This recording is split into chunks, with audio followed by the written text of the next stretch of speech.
Imagine an institution, right, born from this pretty grand vision to enrich man's spirit. Quite a phrase. Yeah, and it's been this quiet foundational cornerstone of American media for decades.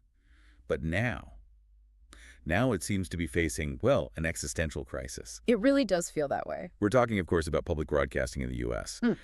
The system most of us know through names like, PBS and NPR. Today, we're taking a deep dive into the Corporation for Public Broadcasting, the CPB. This is the entity right at the heart of federal support for public media. And its story, maybe surprisingly, is pretty dramatic. More than most people realize, I think. We'll explore its origins, the really unique way it was structured, the crucial services it provides, and then the recent very dramatic shifts that are, well, rapidly redefining its future. And we've pulled together quite a bit for this deep dive. We've got historical articles, academic research, government statements, recent news reports, everything. Trying to get the full picture. Exactly. Our mission is to trace that whole arc. Understand how this system was designed, maybe ingeniously designed, the vital services it's provided for decades, the controversies it's, navigated. Which there have been a few. Oh, yes. And crucially, what these very recent changes mean for its future, and I think importantly, for you, the listener. It's quite a journey. Begins with this powerful, almost poetic vision nearly 60 years ago. Enrich man's spirit. Right. And it culminates incredibly in decisions made just weeks ago that have completely reshaped its landscape. Just weeks ago. It's moving fast. Okay, so let's cast our minds back to the beginning, the bedrock, the foundation for what we now recognize as public broadcasting in the U.S. that was laid with the Public Broadcasting Act of 1967. LBJ. President Lyndon B. Johnson signed it into law. He articulated this grand vision, a system that would enrich man's spirit through high-quality, non-commercial, educational, and cultural content. A stark contrast to commercial TV back then. Absolutely. Yeah. And this act, this is what brought the Corporation for Public Broadcasting, the CPB, into existence. And what's truly fascinating here, I think, is the deliberate structural choices made to protect that vision. How so? Well, the CPB was intentionally incorporated as a private nonprofit. It wasn't a government agency. That's a key distinction. It is. And it wasn't an accident. It was a very specific move to create what people often called a firewall. A firewall, right? A buffer against direct political pressures. And a key element, a really clever part of this, was the 2-year advance appropriation. Meaning Congress would approve the CPB's funding 2 fiscal years ahead of time. Okay, so not just for the next year. Exactly. The idea was to allow for long-term planning, shielding public broadcasting from the immediate political whims of any single budget cycle.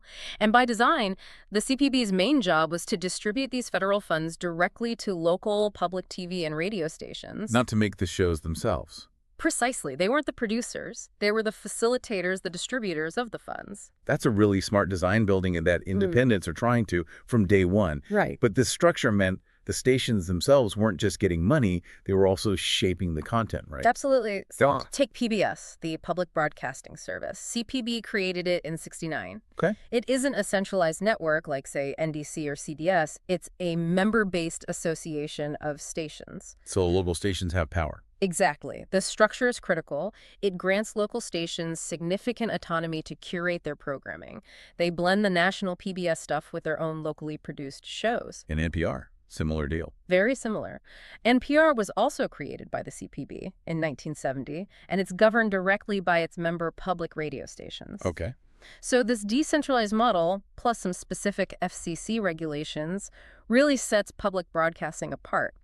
For instance, these non-commercial stations, the ones supported by CPB, they are strictly prohibited from airing traditional commercial ads. Right, so you won't hear those direct buy now or limited time offer kind of pitches. But they do have those underwriting spots where companies get mentioned. How does that work? Is that not advertising? It's a fine line, but a distinct one. The key difference is that an underwriting spot acknowledges the financial support of a corporation or foundation. Like support provided by. Exactly. But it cannot include what the FCC calls to action or explicit product promotion. It's more about recognition than selling. Gotcha. Another layer to keep it non-commercial. Right. Another layer designed to maintain that non-commercial integrity. And historically, the FCC also had various, public interest programming requirements for all broadcasters, recommending local content, covering controversial issues. Though you said they didn't often enforce those hard. Rarely with license denials, no. All right. But the rules were there. All these safeguards were aimed at preventing public media from becoming, say, a tool of state propaganda or just another arm of commercial interest. It's pretty impressive, actually, how much thought went into trying to protect this unique space. So, with this structure, this mission, what kind of content has this firewall brought into our homes and cars over the decades? Oh, the list is iconic. Yeah, for generations, public broadcasting has been synonymous with some truly indispensable programming. On the kid side, I mean, Sesame Street, The global phenomena. Mr. Rogers' Neighborhood, I definitely grew up with him.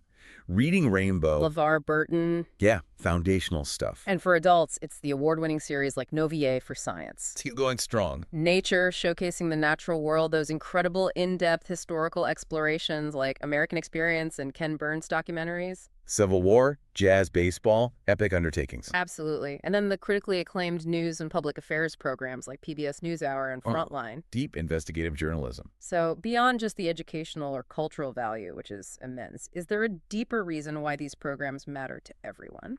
Yes, absolutely. And it's something that often gets overlooked. Public broadcasting plays a vital, practical role in public safety. How so? Well, public TV and radio stations are a key part of the National Emergency Alert System, the EAS. Amber alerts, weather warnings. Exactly. Amber alerts are part of it. They're also integral to the Next Generation Warning System grant program within IPAWS, the Integrated Public Alert and Warning System. Okay, IPAWS, that centralizes warning. Right. It pulls together warnings for the public. So these stations, they serve as a crucial lifeline for information during natural disasters, public health crises, other emergencies, particularly in remote areas where maybe other media like broadband or cell service might be unavailable or knocked out. That's something many of us probably don't even think about until, heaven forbid, a crisis hits. Exactly. And it seems the public not only recognizes, but really values this role. You mentioned polls. Yeah, the data on trust is quite remarkable. Polls by YouGov, consistently from 2022 right through this year, 2025, show PBS and NPR among the most trusted media institutions in the U.S. Not just trusted, but most trusted. Among the most trusted, yes. Okay. And trust in both has actually been growing recently. In fact, if you look back further, surveys from 2004 all the way through 2021 consistently ranked PBS as the single most trusted institution compared to commercial broadcasts, cable TV, newspapers, even streaming services. Wow, that's a heck of a track record. It really is. And this high level of public support isn't just for the content, it extends to the funding itself. We found 5 separate surveys, YouGov and Pew Research Center, just from February through July of this year, 2025. Very recent then. Very recent. And they found consistent majorities, or at least pluralities, of Americans supported continuing federal funding for PBS and NPR. Across the board support, more or less. It signals a broad understanding, I think, that these services benefit civic engagement, they provide balanced, objective information, and they offer a crucial counterpoint to the, often more polarized and fast-paced commercial news cycles. Okay, so on one hand, we have this institution with really strong public trust, built with these protective firewalls we discussed. Yet, despite all that, public broadcasting has faced ongoing criticism, particularly regarding alleged political bias. Ah, yes, the bias question. This isn't a new debate at all, is it? This conversation seems to stretch back decades. Oh, absolutely. Not new. Not at all. There was a really intense period of scrutiny during the George W. Bush administration, particularly under CPB Chairman Kenneth Tomlinson, who was there from 2003 to 2005. What happened then? Well, he openly accused PBS and NPR of having a liberal bias. He specifically targeted programs like NOW with Bill Moyers. Lawyers, right. He even went as far as hiring consultants without board approval, mind you, to monitor programs for political leanings. No. And he was found to have involved himself directly in programming decisions, like securing funding for the Journal editorial report, which featured conservative commentators. An investigation by the CPB Inspector General later concluded his actions actually violated federal laws and ethical rules. So there were official findings against him. Yes. And Bill Moyers himself, interestingly, retired from his weekly program in December 2004, right in the middle of all this political pressure, though officially his departure was framed as a personal choice. That's a significant historical precedent. And then more recently, we saw a similar kind of flashpoint, didn't we, in April 2024? That's right, Yuri Berliner. A longtime NPR editor published an essay detailing his own concerns about alleged liberal bias within NPR. Yes, he cited an ideological imbalance, he said, in their Washington, D.C. newsroom. He described how internal complaints about viewpoint diversity were, in his view, dismissed. And those claims, predictably perhaps, were immediately amplified by conservative media Instantly. and used by figures like Donald Trump as justification for renewed attacks and calls to defund NPR. So on one hand, you have these very public, very loud allegations of bias, but Yes. what does the data actually say when you try to look at it objectively? How are these organizations rated by independent groups? Good question. Does perception match reality? Well, it's complex. While allegations of bias are often made, and they certainly resonate in the political arena, independent media bias rating organizations like Ad Fontes Media, for example, they've consistently rated PBS NewsHour and NPR as reliable and near the ideological center. Yeah, the center. Okay. And additionally, there are peer-reviewed studies published in prestigious academic journals that have found little or no evidence of partisan bias in the news coverage of major public media organizations. So the academic consensus is different from the political claims. Largely, yes. It really highlights a complex, often polarized debate where perceptions of bias can sometimes reflect the broader political environment more than an inherent slant in the actual reporting itself. It's a really critical distinction, isn't it? Separating perception, maybe politically motivated perception, from objective analysis. It is. Okay, now let's bring ourselves right up to the present moment. Because the year 2025, Wow. it has been particularly tumultuous for public broadcasting, really testing that firewall we talked about like never before. It feels like the firewall is crumbling. It began way back in January, right? When the FCC chairman, Brendan Carr, ordered an investigation Into underwriting. into Yeah. PBS and NPR member stations' corporate underwriting sponsorships, looking for possible violations of FCC regulations that prohibit commercial advertising. And Carr was pretty explicit about the timing. He was. He explicitly stated that this investigation could be relevant to an ongoing legislative debate about federal funding. That felt like, well, a pretty clear signal. A shot across the bow, you could say. Right. And if we connect this to the bigger picture, these regulatory actions quickly became part of a much broader, more aggressive strategy. What came next? Well, in March 2025, the CPB actually found itself in court, suing FEMA, the Federal Emergency Management Agency, Suing FEMA. Why? because FEMA had halted critical funding under that Next Generation Warning System grant program we mentioned earlier. The emergency alert funding. Exactly. That hold was, thankfully, later lifted on April 24th. But then, just days later, April 28th, President Trump attempted to unilaterally fire 3 of the 9 members of the CPB's board of directors. Just fire them. Attempted to, yes. Which also led to another lawsuit, this time from the CPB against the administration. Now, a U.S. District Court judge initially ruled against a preliminary injunction to stop the firing. Okay. But the CPB had been proactive. They had already changed their bylaws under D.C. law to require a 2/3 vote of the other directors to remove a board member. Ah, a defensive move. A clever one. It effectively allowed the directors to keep their positions, at least temporarily. However, the Trump administration filed a separate lawsuit in July, trying again to remove those same board members. It was a clear power struggle over control of the board. It sounds like it. Then the stakes escalated dramatically. May 1st, 2025. President Trump's Executive Order 110-290. Ending taxpayer subsidization of biased media. That was the title. Right. And this order, it instructed the CPB to cease nearly all federal funding for NPR and PBS, and it explicitly prohibited local public radio and TV stations from even using federal grants to purchase programming from NPR or PBS. A double whammy. Cut the funding and cut the ability to use other funds for the content. Exactly. Sure. It also mandated a review of existing grants based on the administration's ideological priorities, whatever those might be. And it even led to the termination of the Ready to Learn grant. The one for kids shows. Yes, the one supporting children's educational programming. Programs like Sesame Street suddenly found their support directly impacted by this executive order. So what was the response? Lawsuits. Yeah. NPR, PBS, and several local stations filed lawsuits alleging that the executive order was textbook retaliation and a clear violation of the First Amendment. Retaliation for perceived bias. That was the argument. Now, this whole cascade of executive actions, legal challenges, It all culminated in a major legislative blow, the Rescissions Act of 2025. Okay, the Rescissions Act. This bill passed the House on June 12th. Very narrow vote along party lines, 214 to 212. Close. Very close.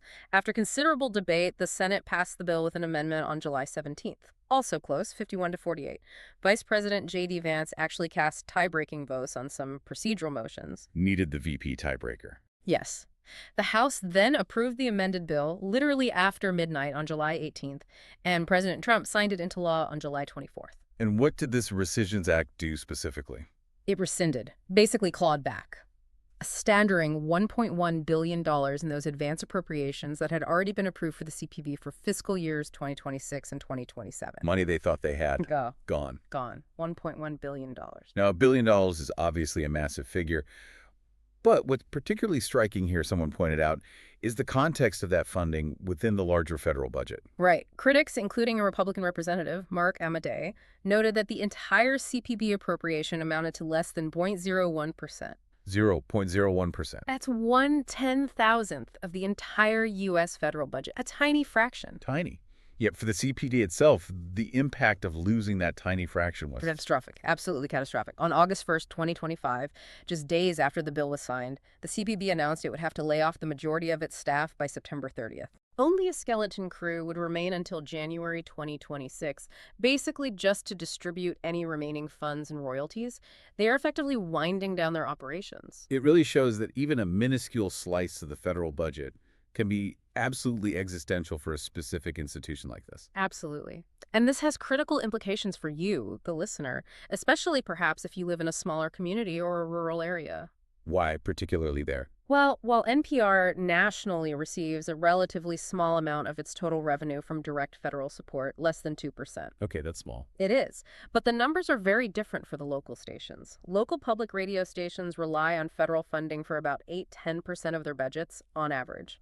PBS and its member TV stations, about 15% on average. Okay, that's more significant. It is. But even that average hides variation. For many small stations, particularly those serving rural or tribal audiences, federal funding can constitute a huge portion, sometimes 25% to even 50% of their entire budget. Half their budget gone. Potentially, yes. These stations are warning they could be devastated. Some might even be forced off the air entirely. Creating news deserts. Exactly. Creating news deserts, impacting those crucial emergency alert services we talked about. And there's also an anticipated ripple effect on the national networks. Because member stations, facing their own budget crises, will struggle to pay the fees for the national programming, like NewsHour or Morning Edition, that they distribute. It's a whole ecosystem being disrupted. A very interconnected ecosystem, yes. So we've traced this remarkable journey. From LBJ's hopeful vision to enrich man's spirit. Seems like a long time ago now. To an institution, the Corporation for Public Broadcasting, now actively, publicly winding down its federal funding operations. That carefully constructed firewall against political pressure, designed to protect public media's independence. It's been directly challenged and, well, in many ways, it seems effectively dismantled. It really brings us to a crucial insight, doesn't it? That a legal firewall, however well designed, is ultimately only as strong as the political will to actually uphold it. When the will changes. When that intent shifts, even those structural protections can be bypassed or dismantled. It raises profound questions about the true resilience of independent institutions that rely on public funding. So what happens now? What does this crisis force public media to do? Well, in a way, it forces public media to rediscover its original localist roots. It's a fundamental shift, really, moving away from a model that became somewhat dependent on federal money.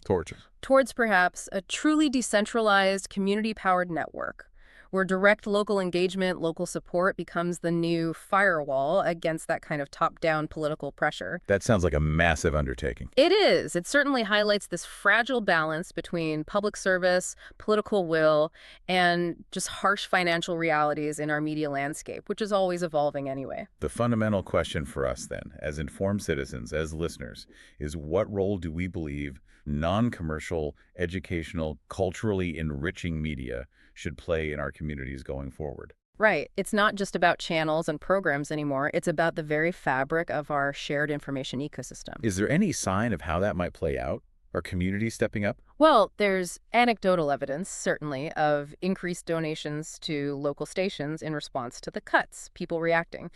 And interestingly, PBS News digital audiences have apparently seen record-breaking growth. So maybe adversity sparks engagement. Perhaps. But the traditional funding model, the one that aimed to secure independence through things like advance appropriations, that's been profoundly altered. The conversation now shifts from, how do we protect the existing firewall to how can public media completely reimagine itself? Through those community-owned models you mentioned. Perhaps. Truly community-owned and sustained models may be further insulated from both central political whims and commercial pressures.